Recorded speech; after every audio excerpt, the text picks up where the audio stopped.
This is 7 National News, and in our top story, the UAE Vice President, Prime Minister and ruler of Dubai, His Highness Sheikh Mohammed bin Rashid Al Maktoum, has acknowledged the strong bilateral relations between the United Arab Emirates and Saudi Arabia, emphasizing the country's appreciation for Saudi Arabia's role in establishing stability and security in the region. His Highness's comments came during his visit to the headquarters of the Asharq Al Awsat newspaper in London and reflect the ruler of Dubai's steadfast support for Arab media and his wish to maintain constructive communications with Arab media leaders. During the visit, His Highness Sheikh Mohammed affirmed the importance of Saudi Arabia's role under the leadership of the custodian of the two holy mosques, King Abd Salman bin Abdulaziz Al Saud, expressing his firm belief that Saudi Arabia will play a pivotal role in leading the region to peace and stability. The paper's editor-in-chief and senior executive received His Highness at the newspaper's headquarters, and during a tour of the newspaper's offices, His Highness was briefed about the paper's work, processes, strategies and editorial policies which the ruler of Dubai commended, particularly in relation to its balanced editorial policy as well as the constant growth and development of the newspaper.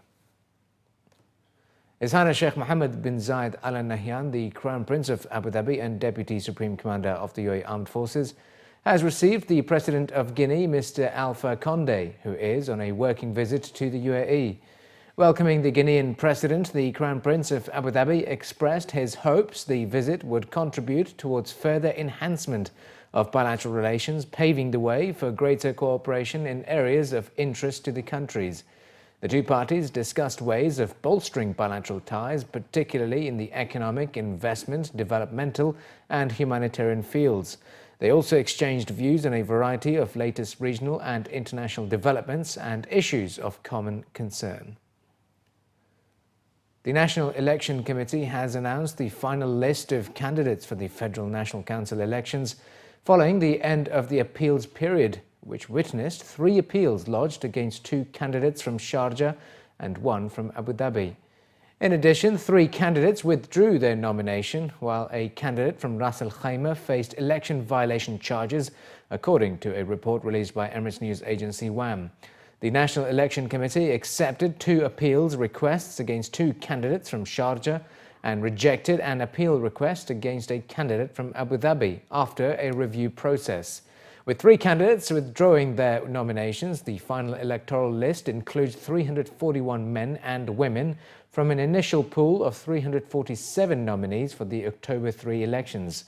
His Excellency Dr. Anwar Gargash, the Minister of State for Foreign Affairs, Minister of State for Federal National Council Affairs and Chairman of the National Election Committee, stated that the appeals requests against candidates in the Federal National Council elections 2015 is considered unprecedented when compared to previous elections carried out in the UAE in 2006 and 2011, which did not register any appeals or cancellations of nomination requests.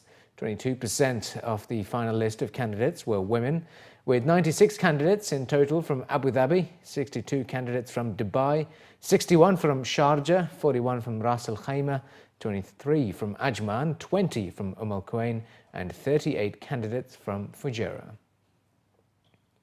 Residents of International Media Production Zone, Dubai Sports City and their surrounding areas can look forward to a new community space as City Centre Ma'asim has opened its doors for the public. The wait for the community members finally came to an end when officials from Majid Al Futtaim Properties officially inaugurated the new community mall. A large gathering was witnessed on the opening day of the mall, which will feature a total of 53 retail outlets, including Carrefour, Centrepoint and Magic Planet, to name a few.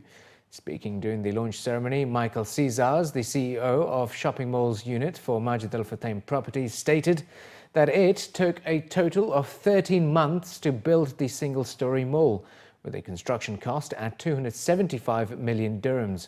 Occupying a total of 325,000 square feet, officials are expecting a daily footfall of around 12,000 people. The new community mall becomes the 6th city centre mall in the UAE and the 12th in the region. Despite its close proximity to other mega malls, officials from Majid Al Futtaim Properties believe that its presence should support the growth of the new communities in the area. City Center, I think it's a different story. We are not overmalled in international standards, so Dubai is still open for some more space. But community malls is a different customer profile. Those are the customers who want to make their weekly groceries and they want to have it in a convenient way, which is what we try to give them with this mall and with others. So forget the big malls. The big malls are about a weekend visit to have some excitement, entertainment. This is a day-to-day business, and it could be nice, as you can see. It's a nice day-to-day business here. We are very good in building malls. It's not the first one, will not be the last one, so we know what we're doing. We have the plans already, and we have the capacity to do it that way. We want to be fast. We want to be fast to be part of this growing story here. And from time to time, even speed matters. So this is why we decided to put all our power in that. Community malls are the malls that are ranging between 20,000 and 40,000 square meter. City Center Ma'isim is approximately 23 and 850 square meter. If we have any plans in the future, we will definitely be officially saying that. But for now, we're only focusing on opening the mall, welcoming the visitors, and getting all the needs of the people around to be served. With the presence of 5 casual dining restaurants, 3 cafes and a medical facility of City Centre Clinic, the opening comes as good news for residents of the community. According to them, the facilities will offer convenience for doing their weekly shopping and will be a new recreational space to spend time with their loved ones.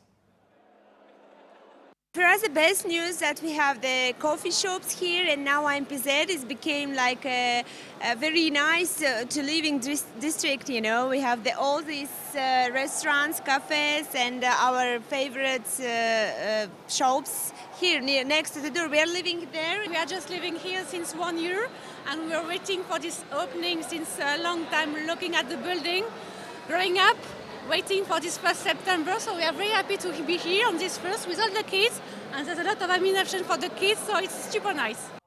A new study suggests that the number of UAE residents living with the effects of serious injuries and disease is falling.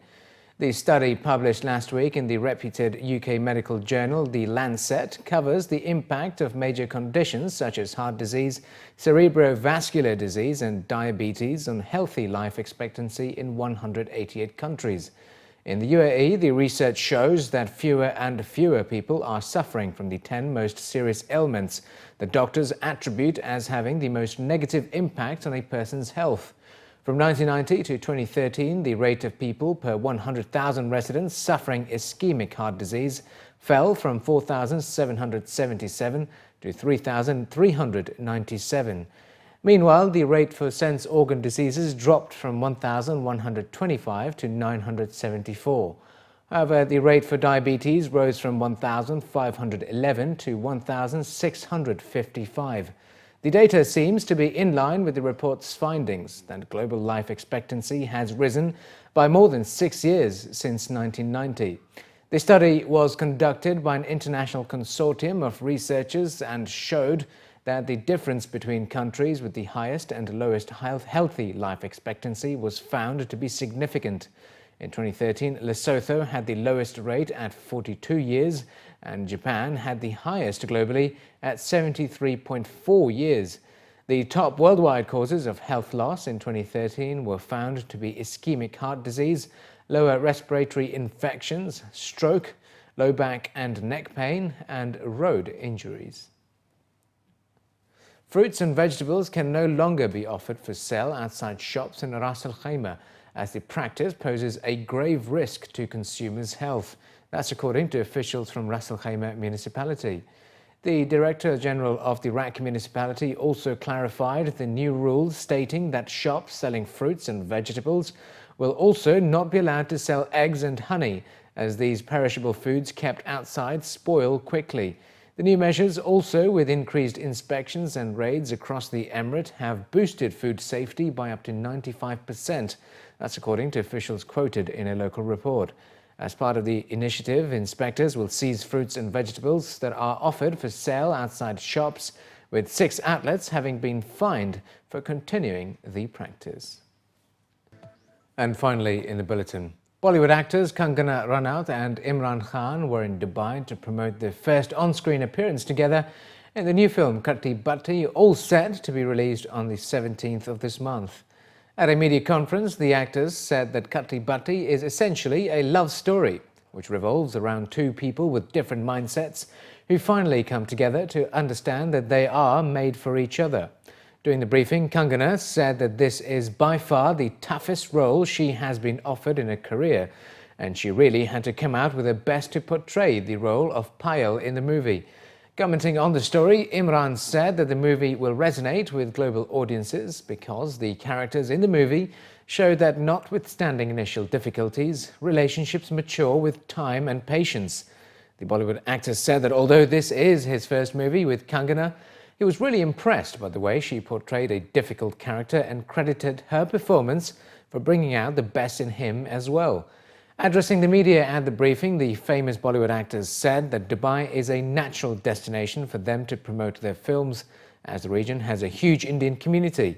The romantic thriller Katti Batti, directed by Nikhil Advani of Kal Ho Na Ho, will hit the theatres on the 17th of September this month. Well, see, Katti Batti at its heart is a story about love. And I think that more than anything else, this is an emotion, this is a concept, this is a theme that translates across the world, across cultures, across language barriers. It is something, and the love between a couple, a man and a woman who are deeply in love. This is a timeless story. It is a story that knows no boundaries, no limits. I think love stories are loved everywhere, and man, woman is men are from Mars and women are from Venus is a universal concept, which and especially if it comes with intensity and a lot of emotions, it's always a universal subject.